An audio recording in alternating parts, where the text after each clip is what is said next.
I call the Honourable Member Jan Logie. Thank you, Mr. Speaker. I'll just relax.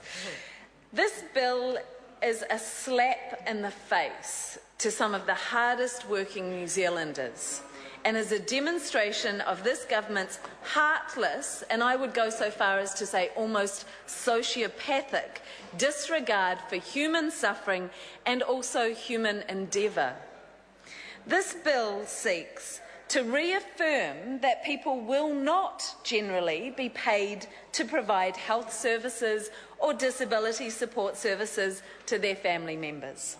It confirms that the Crown and DHBs may operate and always have been authorised to operate policies in regard of family carers that allow payment in certain limited circumstances or allow for payment at a lower rate than that for carers who are not family members. And it stops claims of unlawful discrimination. I'd like to take this short call today, and I wish I had more time because there is so much to say, but I guess I'll get more chances because we're speeding through. But I'd like to speak as the women's spokesperson to recognise that this bill is a women's issue. This bill is a feminist issue. I know that the public face of this bill has been a man, and a wonderfully brave man at that. And nothing I am about to say is meant to undervalue his work. In fact, the very opposite is true. But about 2/3 of family carers are women.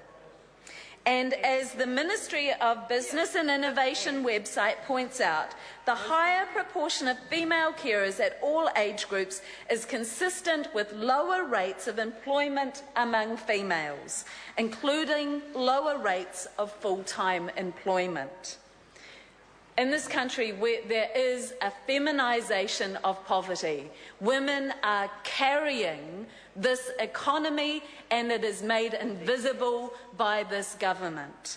And this bill is an entrenchment of that inequality. This bill reinforces what Marilyn Waring, 25 years ago today, or this year, described as the counting for nothing phenomena. Of course, some men are doing this work. Men now have been pulled into the slipstream of women's inequality and caught in that trap that's been created by this entrenched gender inequality. And this has come about from the time when male statisticians and economists drew up the current accounts for nations all around the world. And they ignored all work within the home. They made work within the home invisible and pretended it was non-productive, despite the fact that it would be really easy to make it productive because it's actually work that's paid for in other contexts, and all we need to do is use that counting measure in the home. This bill reinforces that inequality, that male patriarchal system that means women are bearing the brunt of poverty in this country. History has led us to where we are now, and people pretend we're in an enlightened age of equality and equal opportunity. Well, this bill is another bleak reminder to the women of this country that nothing much has changed. Here, this government had the opportunity given to them by the courts to recognise discrimination and improve the situation for women and people with disabilities. And what have they done? They've chosen to change the law to entrench it.